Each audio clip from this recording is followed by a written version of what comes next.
ऋणानुबंध मायेचं घर सातव्यातलं सातवं या उपक्रमासाठी रविवारी उत्साहात श्रमदान करण्यात आलं। सातवे व कोडोली विभागातील शिवम प्रतिष्ठानचे साधक श्री आळोबानाथ चॅरिटेबल ट्रस्ट सातवे यांचा भक्त परिवार तसेच आभाळमाळा फाउंडेशन शाहूवाडी तालुक्यातील कार्यकर्त्यांनी मनापासून सहभाग घेत जबाबदारीपूर्वक काम पूर्ण केले। या श्रमदानात जुने घर उतरवण्याचे नियोजन पूर्ण करण्यात आले असून लाईन आउट व पाया खुदाईची तयारीही पूर्ण झाली। सेवा आणि सहकार्य देण्यासाठी वेळ काढून हातभार लावणाऱ्या सर्वांचे विशेष कौतुक व आभार व्यक्त करण्यात आले।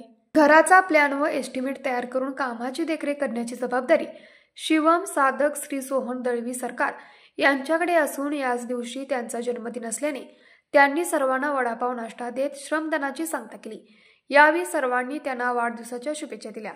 कार्यक्रमाच्या शेवटी वडगावहून आलेले ज्येष्ठ कीर्तनकार ह.ब.प. बी.पी. मिरजकर महाराज यांनी इंद्रजित देशमुख यांच्या विचारांनी प्रेरित झालेल्या तरुण कार्यकर्त्यांचे अभिनंदन करून त्यांच्या कार्याचे कौतुक केले। न्यूज मराठी 24 कोल्हापूर। हे आहे गोकुळचं श्रीखंड, अगदी जिभेवर रेंगाळणार, जिभेवरच नाही तर मनावरही रेंगाळणार गोकुळ श्रीखंड, मनावर रेंगाळणार।